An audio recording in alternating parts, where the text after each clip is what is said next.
Citoyennes, citoyens, chers amis, chers camarades. Depuis quelques années, une expression ne cesse de se répandre de plus en plus dans le débat public en France et en Europe, celui de saut fédéral européen. Saut fédéral européen, une expression portée par Emmanuel Macron, officiellement président de la République, mais en réalité vice-chancelier d'Allemagne. Car cette expression vient avant tout d'Olaf Scholz, le chancelier allemand partisan d'un État fédéral européen. Saut fédéral européen, un barbarisme certainement pour beaucoup d'entre vous. Qu'entend-on par là précisément?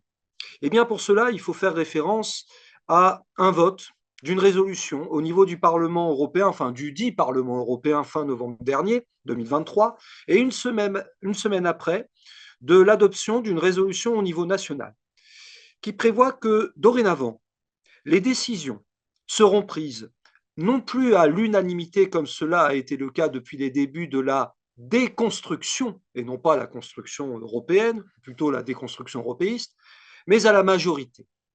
Alors, pas comme cela, ça peut paraître assez technique, mais en réalité, l'enjeu politique est colossal. Pourquoi? Parce que pendant des décennies, ce qui arrivait à peu près à prévaloir de manière très difficile était le principe de la souveraineté des nations qui décident de l'orientation future de leur destin.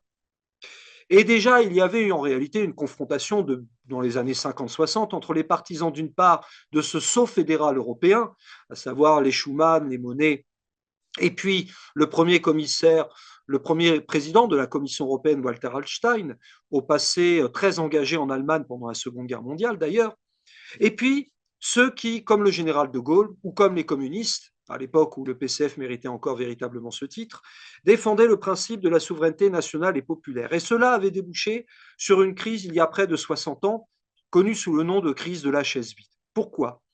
Parce que si jamais le mécanisme de décision au sein des institutions européistes passe à la majorité, comme cela est préconisé dans la résolution, cela veut dire qu'un État qui ne serait pas d'accord, quels que soient d'ailleurs les représentants à la tête de cet État, pour, par exemple, prenons un cas au hasard, engager le pays dans une guerre, dans une marche à la guerre contre la Fédération de Russie ou contre la Chine populaire. Eh bien, même si un État n'était pas d'accord, le principe de la majorité entraînerait de facto cet État dans la guerre. Car signalons bien que le principe de majorité, qui en réalité existe déjà dans un certain nombre de sujets, risque d'être étendu, disons-le clairement, à des domaines vitaux, à la base de la souveraineté d'un État. Ces domaines sont la fiscalité, ainsi que la diplomatie et la politique de défense. Or, ici, nous touchons à un point décisif, celui de la démocratie. Dans l'histoire, les démocraties, aussi imparfaites soient-elles, on peut penser par exemple à Athènes, qui était très loin d'être une démocratie sur pas mal d'aspects, eh bien, les démocraties, malgré tout, reposaient sur quelques éléments fondamentaux pour permettre véritablement eh bien, à sa population citoyenne d'être souveraine, à savoir la maîtrise du budget. Désormais, ce n'est plus au niveau national que cela se décide, mais au niveau européiste. La maîtrise des lois, même problème. Dorénavant, la maîtrise de la politique de défense et de la politique monétaire, étrangère, pardon, même problème. Eh bien, voilà ce qui est en jeu le 9 juin prochain à travers ces élections européennes, ces dites élections européennes. Un véritable scrutin qui aura pour principal enjeu d'avaliser le saut fédéral européen auquel appelle Macron, mais également tous les satellites de droite de type LR, ainsi que d'ailleurs le rassemblement Le Peniste qui ne combat absolument pas ceci et de la même manière que Zemmour, mais aussi dits de gauche, comme le Parti socialiste, Europe Écologie des Verts, ou encore le PCF-PGE, car tel est son nom complet après tout. Si nous ne voulons pas que cela ait lieu, si nous ne voulons pas que se reconstitue un grand Saint-Empire romain germanique, un Saint-Empire qui était d'ailleurs dénoncé par un député MRP en 1950, Joseph Ours, qui était en train d'expliquer que nous étions en train de reconstituer de fait un vaste empire où il y aurait la soumission des souverainetés nationales populaires. Eh bien, il n'y a pas 36 000 solutions.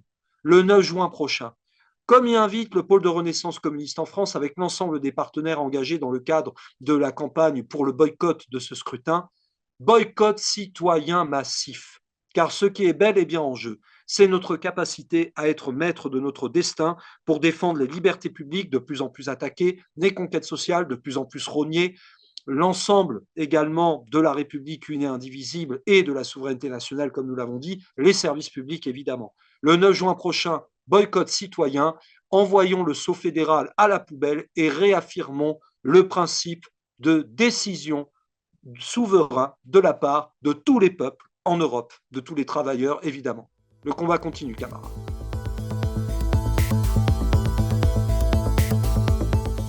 Bonjour à tous. On entend parler ces derniers temps de plus en plus de la notion de sceau fédéral européen. En réalité, ça n'est que la formulation contemporaine d'une stratégie qui a été élaborée il y a des décennies avant la Seconde Guerre mondiale. On peut d'ailleurs, et pourquoi cette notion arrive dans le débat public? Pour deux raisons. La première, c'est la montée de ce que certains appellent les mouvements populistes, notion imprécise et contestable, mais qui en tout cas fait très peur aux élites dirigeantes. Et d'un autre côté, l'augmentation du nombre de pays membres de l'Union européenne, ce que l'on appelle l'élargissement à des pays comme l'Ukraine, il y a toute une série, l'Albanie, la Moldavie, le Kosovo, la Serbie, la Bosnie-Herzégovine, la Macédoine du Nord. Il est clair que dans cette configuration, les oligarques européens ont besoin de se réorganiser. Ils ont besoin de mettre en place de nouvelles règles parce qu'il est bien évident que déjà, on le voit à 27, ils ont des difficultés à traiter un certain nombre de sujets, mais quand l'Union européenne passera à 30, 35, voire plus de pays, ce sera l'explosion. Sauf si ces pays sont intégrés dans un système impérial dans lequel finalement chaque pays n'est qu'une subdivision du pouvoir central. C'est ce que représente le sceau fédéral européen. Telle est la volonté, la stratégie des oligarques européens. Alors, avant d'entrer dans le contenu de ce sceau fédéral européen, on peut rappeler rapidement quelques éléments sur l'essence de l'Union européenne, son ADN. Quel est-il? Eh bien, on peut fixer la date de départ du système de l'Union européenne contemporain, qui est au mois d'août 1938, à l'occasion du colloque Lippmann.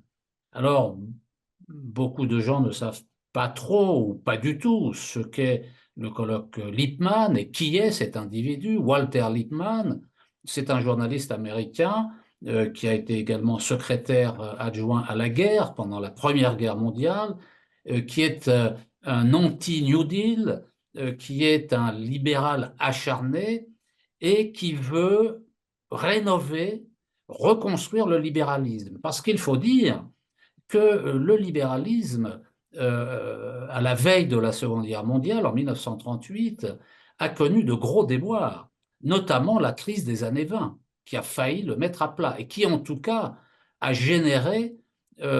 contribué à générer la création de régimes fascistes, nazis, autoritaires au Japon, en Italie, en Allemagne, qui a contribué à pousser aussi les mouvements revendicatifs, communistes en particulier, et qui a donné le New Deal en 1933 aux États-Unis, le Front populaire et en France et en Espagne en 1936. Bien, tout ça, ça inquiète les oligarques. Oui, Walter Lippmann est financé par les grands groupes américains. Ils vont le financer tout le temps. Ils vont assurer son lancement au travers des médias mis à la disposition de ce groupe. Ils sont 26 économistes de différents pays en août 1938 à Paris. Et donc, ils veulent devenir l'avant-garde intellectuelle du libéralisme économique militant. Alors, pour eux, il faut lutter contre le collectivisme. Et le collectivisme, ce n'est pas simplement l'URSS de 1938. C'est Roosevelt avec le New Deal, ce sont les Français et les Espagnols, je le disais, avec le Front populaire, et c'est même le Parti travailliste anglais. Alors, il faut donc se ressaisir de leur point de vue et ils vont commencer à réfléchir à la manière de rénover le libéralisme. C'est pour cela qu'il y a un débat sur la notion de néolibéralisme. Et en fait, la construction européenne contemporaine et le néolibéralisme naissent en même temps en août 1938 à Paris, au moment du colloque Lippmann. Peu de temps après, en 1939, Friedrich Hayek, qui fait partie du colloque Lippmann, va faire une déclaration fondamentale qui va et qui continue, d'ailleurs Édouard Philippe, le Premier ministre, a cité Friedrich von Hayek lorsqu'il était Premier ministre, c'est un modèle pour lui, et la pensée de Friedrich von Hayek continue d'irriguer l'action des gouvernements et du système de l'Union européenne. Voilà ce que dit von Hayek en 1939, après le colloque Lippmann. Il dit, voilà, la fédération européenne, déjà le mot fédération, la fédération européenne devra posséder le pouvoir négatif d'empêcher les États individuels d'interférer avec l'activité économique.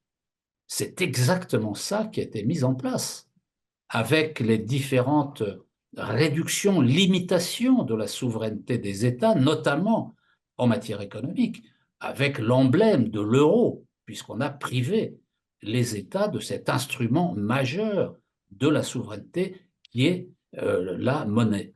Il poursuit, Friedrich von Hayek, et il dit « Une fédération signifie qu'aucun des deux niveaux de gouvernement, le niveau de la fédération, le niveau central, le niveau supérieur, et le niveau national, c'est-à-dire les subdivisions, les États réduits à des régions, ne pourra disposer des moyens d'une planification socialiste de la vie économique. » Alors, je vous l'ai déjà dit, mais je le reprécise, hein, quand il dit planification socialiste, pour lui, Roosevelt est un socialiste. De Gaulle est un socialiste, avec ce qu'il a fait quand il dirigeait le gouvernement au lendemain de la Seconde Guerre mondiale. Il faut donc arrêter tout cela. Les choses vont progresser tranquillement dans cette direction avec le traité de Rome en 1957, avec l'acte unique, avec les socialistes qui vont mettre en œuvre le néolibéralisme à la française, et puis les autres traités, Maastricht qui va ouvrir la voie à la monnaie unique et qui va être mise en œuvre d'ailleurs l'euro par la gauche plurielle. C'est la gauche plurielle qui a mis en œuvre l'euro. Et ensuite, par le traité constitutionnel européen, rejeté par les Français au référendum de 2005 à 55% des voix, mais qui va, à la suite d'un coup d'État parlementaire, se transformer en traité de Lisbonne. Tout cela contribue à aller dans le sens de Hayek, c'est-à-dire renforcer le pouvoir central de la Commission, et préparer donc petit à petit, grignoter tous les éléments de souveraineté possibles. Donc nous sommes déjà dans cette stratégie de fédéralisme depuis des décennies. Mais là, un mot nouveau apparaît, c'est le sceau fédéral européen. Autrement dit, les oligarques européens veulent franchir un seuil. Ils veulent aller beaucoup plus loin. Et c'est ainsi qu'il y a une résolution du Parlement européen qui a été adoptée à la fin de l'année dernière, d'ailleurs votée également par l'Assemblée nationale, qui explique que, eh bien, il faudra étendre, je prends une série de points et je m'arrêterai là, et il faut étendre les domaines concernés par le vote à la majorité, par exemple la défense et la politique étrangère. Qu'est-ce que ça veut dire, la différence entre un vote à l'unanimité et un vote à la majorité? Ben, quand vous avez un vote à l'unanimité, tout le monde doit voter, sinon il n'y a pas de décision. Un vote à la majorité, comme l'appellation l'indique, il suffit d'une majorité pour prendre la décision. Les minoritaires appliquent, obéissent à la majorité. Quand un vote à la majorité porte sur des questions essentielles de souveraineté, eh ben là, on perd totalement la maîtrise de ce qu'il reste encore d'éléments de souveraineté. Donc c'est extrêmement grave. Ça permettra d'éliminer les régimes sociaux qui existent encore, d'éliminer la laïcité. On voit la différence énorme entre certains pays et puis la France en matière de laïcité. Et on peut prendre beaucoup d'exemples en matière de nationalisation, en matière de services publics. Tout ça sera balayé par la règle de la majorité. Renforcement parallèlement des compétences fédérales au niveau central, affirmation de la primauté du droit européen sur le droit national, y compris par rapport à la Constitution. Ça n'est pas encore le cas dans les textes. Dans les textes, la Constitution reste au-dessus des traités européens, mais pas le droit. Le droit national est déjà soumis au droit européen. Mais là, c'est la Constitution elle-même qui sera intégrée, soumise au droit européen. La conditionnalité des aides fédérales, conditionnalité, ça veut dire un peu comme les plans d'ajustement structurel. Le FMI mettait des conditions au pays, et les conditions pour bénéficier d'une aide, et les conditions, c'était de libéraliser l'économie, privatiser, etc. Et puis, réduction du nombre de commissaires, ce qui, de fait, supprime le principe d'un commissaire par État. Bon, c'était quand même une mesure un peu équitable, puisque chaque État membre avait son commissaire. Là, non, ce sera terminé.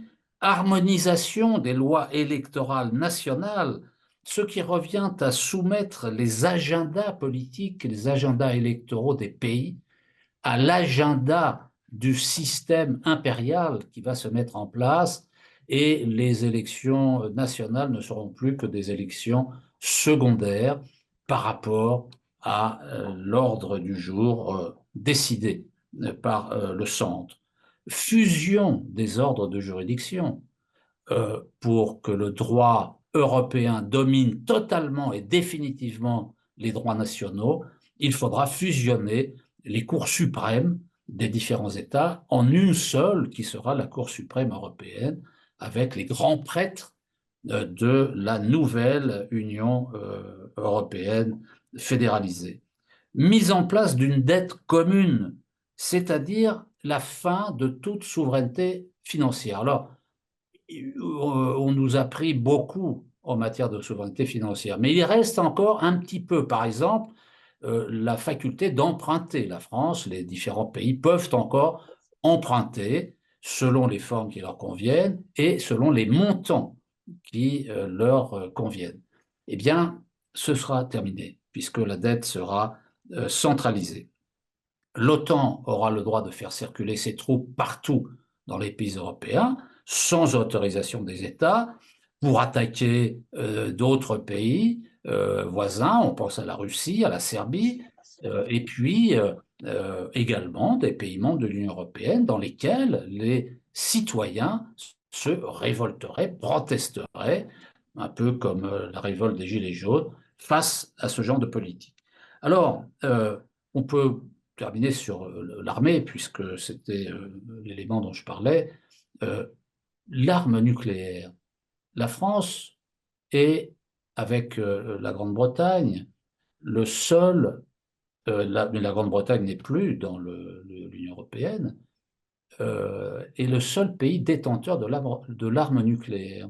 S'il y a une armée européenne, comme c'est prévu, eh bien, l'arme nucléaire française passera sous le contrôle de cette armée européenne, qui elle-même sera sous le contrôle de l'OTAN, né à des antipodes de la politique gaulliste de la dissuasion nucléaire. Je ne comprends pas comment les gaullistes qui restent arrivent à accepter et ne pas protester contre cette évolution néfaste. D'ailleurs, ce qui est en cours, regardez l'histoire du porte-avions Charles de Gaulle. Eh bien, il vient de passer, alors c'est pour une mission ponctuelle, certes, mais c'est la première fois qu'il est placé sous le commandement de l'OTAN. La pièce maîtresse de l'armée française est désormais là, sous le commandement de l'OTAN. Alors, on voit toutes ces évolutions qui sont en cours. Les différentes forces politiques ne sont pas claires sur le sujet, soit elles ont voté au Parlement européen cette résolution, soit elles l'ont votée à l'Assemblée nationale. Eh bien, la meilleure réponse à donner à cette évolution funeste, c'est de s'attaquer au système lui-même. On ne peut pas le changer de l'intérieur. Il est totalement pourri. Il faut donc boycotter cette élection européenne. Il faut s'abstenir, ça veut dire s'abstenir, et boycotter, ça veut dire militer pour l'abstention, agir pour l'abstention. L'abstention, c'est pas aller à la pêche le jour du vote, le 9 juin. C'est militer et nous invitons les citoyens à s'organiser dans leur localité pour mener cette campagne active, militante, citoyenne de boycott de cette fausse élection pour un faux Parlement européen. Bonjour à toutes et à tous. Saviez-vous que le Parlement européen, entre guillemets, a voté fin 2023 une résolution appelant à un saut fédéral européen et que l'Assemblée nationale française, dans la foulée, l'a validée? Cette résolution est une forfaiture à l'égard de notre pays car elle donne son accord à un principe, son accord de principe, à une délégation de compétences stratégiques, militaires et d'ordre public. C'est ainsi que la répression sociale des organes supranationaux sera ouverte. Ainsi donc, notre souveraineté nationale et populaire, nos pouvoirs régaliens d'État, seraient confiés à des autorités étrangères non élues, la Commission européenne notamment. Comme en 2008, nous nous en souvenons tous, le pouvoir de l'époque, qui avait naturellement foulé aux pieds le référendum de 2005, eh bien le pouvoir actuel s'apprête à liquider ce qui fait la spécificité de la France, c'est-à-dire son indépendance stratégique, militaire et d'ordre public. Il est vrai que Sarkozy à l'époque avait décidé seul, le 7 novembre 2007, on s'en souviendra, dans un discours, excusez du peu, devant le Congrès nord-américain, et sans consulter naturellement le peuple français, eh bien, il avait décidé de replacer le pays sous le commandement intégré de l'OTAN, l'organisation du traité de l'Atlantique Nord. Mais la résolution du Parlement européen va encore plus loin. Et elle a été confirmée, très récemment d'ailleurs, par Macron à Stockholm, dans un discours du 30 janvier 2024, dans la plus grande discrétion naturellement. Après la création de l'initiative européenne d'intervention, le 26 juin 2018 par 9 États de l'Union européenne, ceci pour coordonner la stratégie militaire de leurs armées, c'est un fonds européen de défense créé en 2021 et un programme d'action de Versailles créé en 2022 qui vont préparer et financer la guerre en Ukraine. Et d'autres probablement ensuite, et faire face à une prétendue menace russe. Et voilà que maintenant, avec cette fédéralisation de l'Union européenne, une armée européenne inféodée à l'OTAN serait mise sur pied, une sorte en quelque sorte de Schengen militaire, sujette à laquelle aurait la possibilité de se déplacer partout à l'intérieur, naturellement des frontières de l'Union européenne, sous la haute autorité, bien sûr, de l'état-major de l'OTAN. Comme hier pour le Kosovo, peut-être demain en Ukraine, comme le veut Macron, et après-demain, Dieu sait dans quel pays. Car voilà que Macron veut jouer les va-t-en-guerre en envoyant des gars à Odessa, comme il dit, avec le plus grand respect pour nos soldats, démontrant ainsi sa totale incompétence en stratégie militaire, oubliant que la Russie dispose de plus de 5900 missiles à tête nucléaire, dont certains hypersoniques tout à fait inarrêtables. Et cela contre 290 missiles pour la France, qui, eux, sont interceptables. Même les États-Unis et l'OTAN l'ont remis à sa place à M. Macron.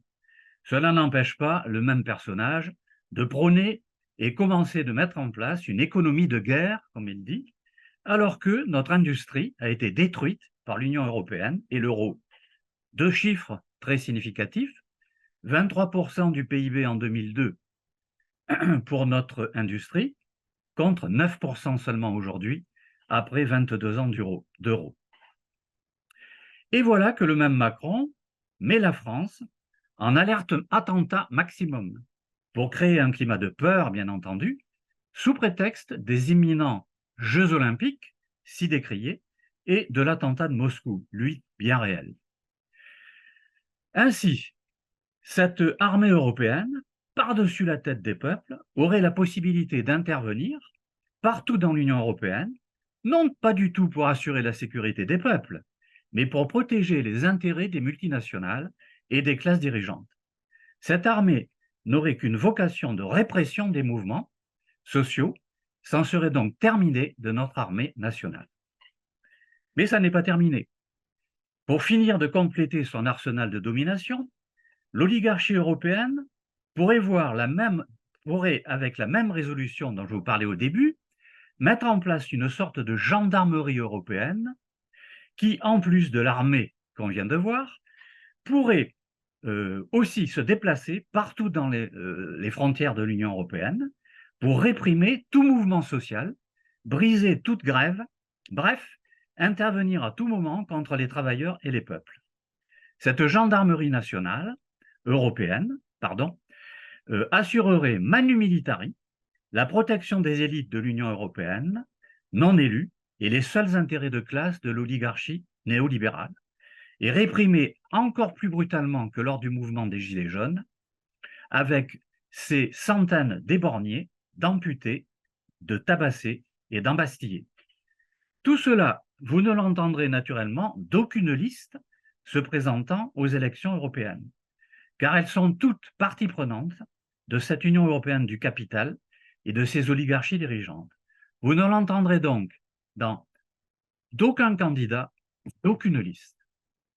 Alors, ce qui est à l'ordre du jour, c'est l'urgente nécessité de délégitimer cet instrument d'assujettissement des peuples qu'est l'Union européenne. Il convient de boycotter cette mascarade du 9 juin 2024. Il est urgent de revenir à une France indépendante et souveraine dans un monde qui, désormais, lui, est multipolaire et désoccidentalisé. Il est urgent de s'opposer à un Parlement, entre guillemets, croupion, sans pouvoir législatif d'ailleurs, comme cela a déjà été expliqué, et de revenir à des organes qui ne soient pas des organes autoritaires, non élus et dictant leurs droits au peuple, c'est-à-dire à des organes de souveraineté nationale, c'est-à-dire à l'État national.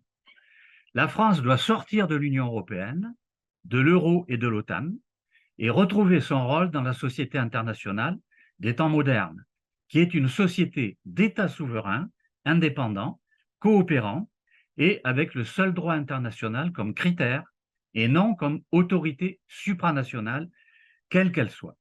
Alors, le 9 juin prochain, boycottons ces élections bidons.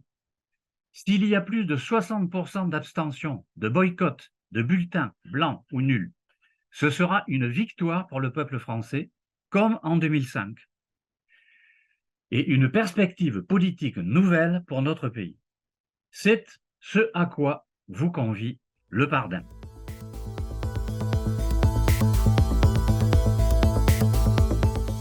Allons droit au but.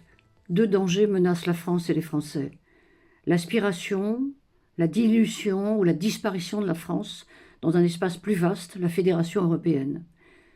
Deuxième danger, la guerre de haute intensité, pour laquelle les États membres ont commencé à s'organiser et pour laquelle une fédération, qui parlerait d'une seule voix, d'un seul commandement, serait d'une plus grande efficacité pour les va-t-en-guerre européens et surtout pour son commandement outre-Atlantique, les États-Unis. Seulement, la France s'est constituée sur un modèle centralisé, avec un Parlement composé de 2 chambres et d'une organisation administrative centralisée qui garantit les droits et les libertés sur tout son territoire. En 1789, l'Assemblée constituante crée 44 000 communes et 83 départements. Ces textes fondamentaux consacrent un principe de traitement égalitaire pour chaque citoyen sur tout le territoire. Et ce principe fondamental d'égalité devant la loi est défini par la Déclaration des droits de l'homme et du citoyen. Cette déclaration fait partie du bloc de constitutionnalité. C'est l'histoire de la France moderne, issue du siècle des Lumières et de ses luttes sociales. C'est son ADN. Et c'est cela qui est menacé de disparaître par le sceau fédéral.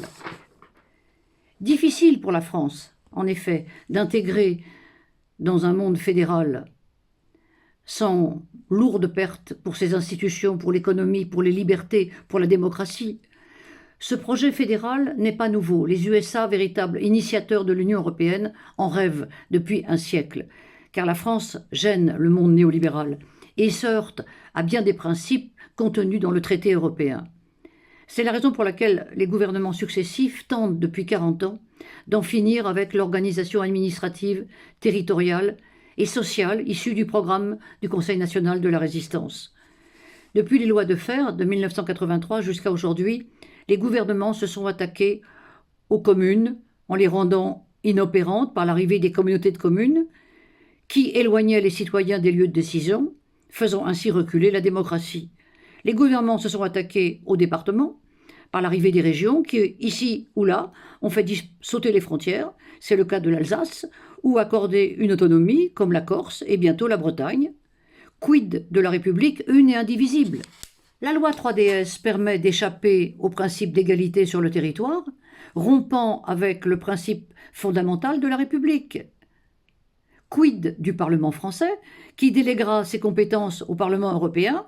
C'est la même technique, on éloigne les citoyens des lieux de décision et l'on continue à faire reculer la démocratie.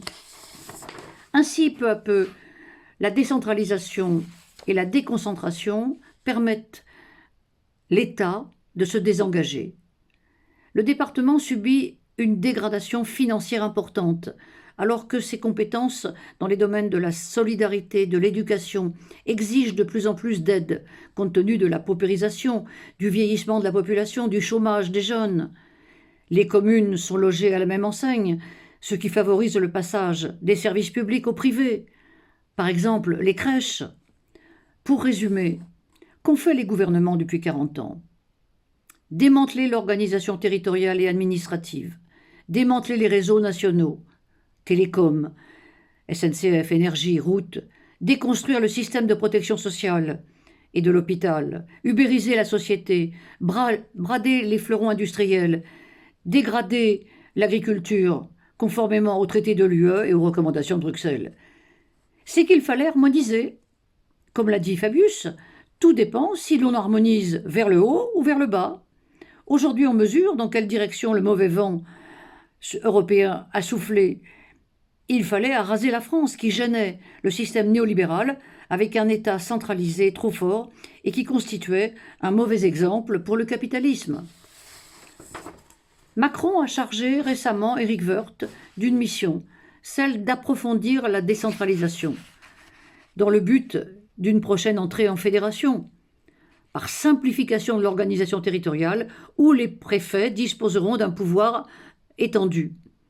En réalité, c'est un désengagement de l'État pour favoriser les régions qui seront la prochaine entité fédérale. Mais on voit que les régions ont bien du mal à gérer et à mener à bien leurs projets. La question des finances est un problème qui touche tous les niveaux.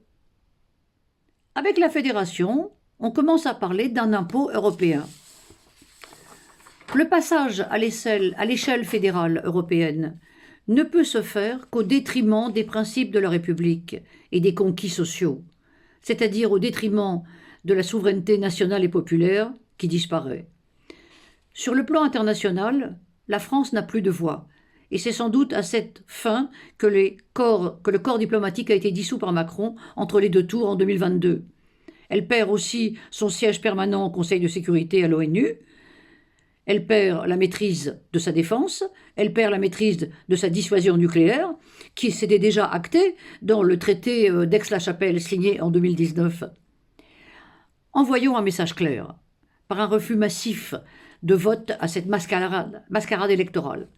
Nous devons affirmer, par ce boycott, que les Français n'accepteront pas cette Europe fédérale, qui les prive de leur souveraineté, de leur liberté fondamentale républicaine, et qui réduisent la démocratie.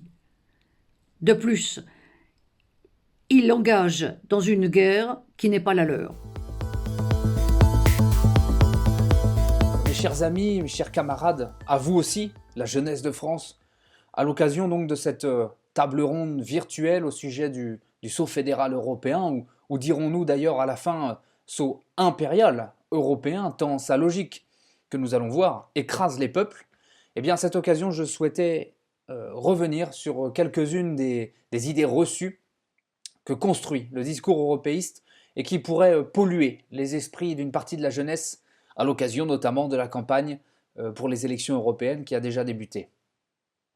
Alors que les crises nationales et démocratiques s'accentuent, que le Macronat multiplie les recours au 49.3 pour passer en force ses lois les plus impopulaires, il serait évidemment tentant de croire que plus d'Union européenne signifierait plus de démocratie face à un modèle national à bout de souffle et de plus en plus autoritaire.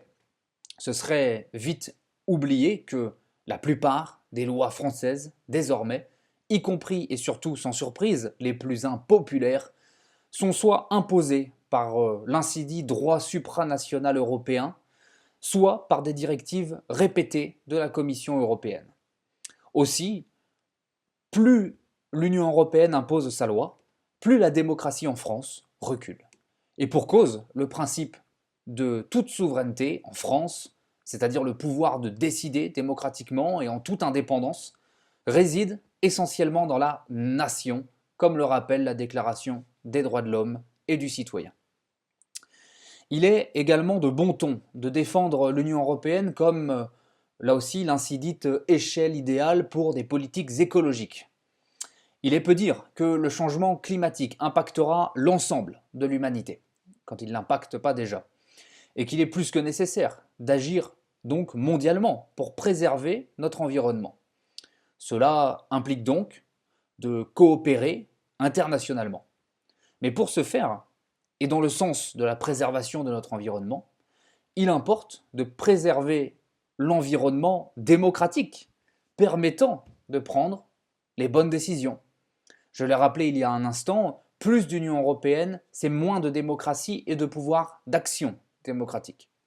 L'Union européenne n'est donc pas le cadre propice à la prise de décision pour sauver notre environnement, d'autant plus qu'elle est intrinsèquement conçue comme un marché unique capitaliste, cette logique économique aujourd'hui en totale roue libre, dont la mondialisation est la cause même de l'exploitation infinie, si seulement c'était possible, de la terre et des hommes.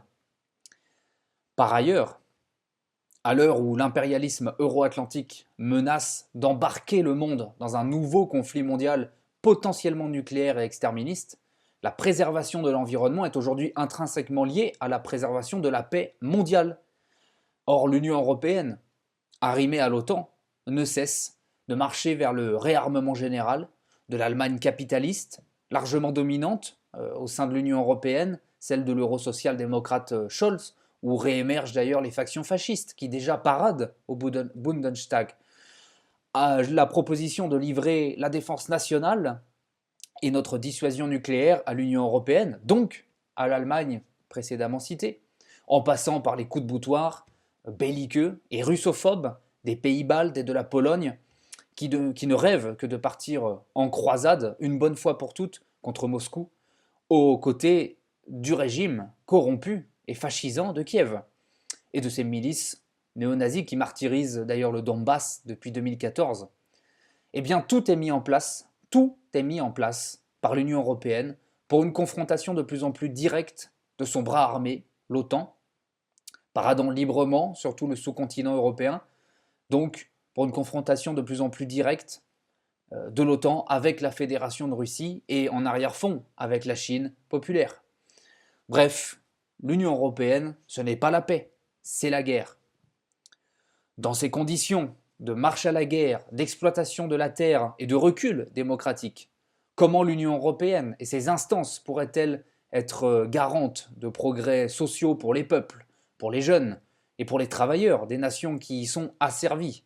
L'ouverture à la concurrence et au privé, des nationalisations démocratiques issues du programme du Conseil national de la résistance, la désindustrialisation du pays, la destruction du produire en France, plus que jamais d'ailleurs ce dernier nécessaire pour une politique cohérente de défense de l'environnement, le recul perpétuel de l'âge de départ à la retraite pour mettre le curseur sur la moyenne européenne de 67 ans, le gel des salaires dans le privé et dans le public, la remise en cause des conventions collectives et, tout simplement, la précarisation de plus en plus accrue du travail et des travailleurs comme un retour au XIXe siècle. Tout cela est totalement encadré par les traités qui constituent l'Union européenne, gravés dans le marbre en 2007 par le traité de Lisbonne et dont l'esprit, les termes et la politique avaient été rejetés par les Français en 2005 quand il était présenté sous la forme d'un traité de constitution pour l'Union européenne.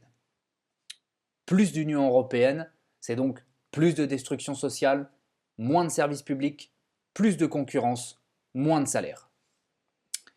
Enfin, que pourrait-il en être de notre capacité à défendre une véritable politique internationaliste de coopération fraternelle avec les nations du monde pour la défense de la paix, de l'environnement, du progrès et de la démocratie, en continuant de nous laisser asservir par ce nouvel empire supranational, antidémocratique, anti-écologique et belliqueux? Poser la question, c'est y répondre une bonne fois pour toutes. Alors oui, la jeunesse a raison d'espérer pour demain un monde plus juste, coopérant pour résoudre de manière pacifique les problématiques et les obstacles auxquels l'ensemble de l'humanité doit faire face collectivement. De même qu'elle a raison, au fond, de suggérer des coopérations de ce type à l'échelle continentale, plus réduite dirons, mais continentale, comme cela est le cas, entre autres exemples, en Amérique latine ou encore en Asie. Mais croire que l'Union européenne est un de ces modèles de coopération, alors qu'il est un modèle d'asservissement, c'est donc faire une grave erreur d'analyse. Plus d'Union européenne, plus de sceau fédéral européen, plus d'empire européen constitue l'exact inverse de ce que peuvent légitimement espérer nombre de jeunes Français pour leur avenir, pour l'avenir de leur pays et pour l'avenir du monde. C'est pour toutes ces raisons que la JRCF participe à cet effort commun pour porter la voix du boycott des élections européistes du 9 juin.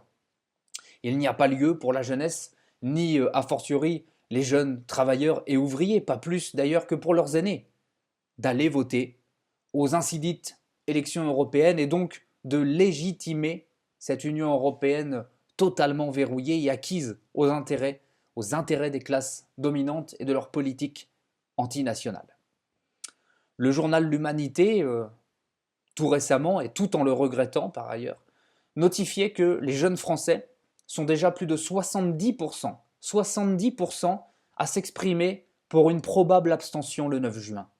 C'est dire le réflexe légitime qu'inspire déjà, pour toutes ces raisons, l'Union européenne et l'OTAN. Alors, continuons notre combat légitime pour le boycott du scrutin européiste du 9 juin, pour délégitimer l'Union européenne, pour stopper, une bonne fois pour toutes, le saut fédéral et impérial européen.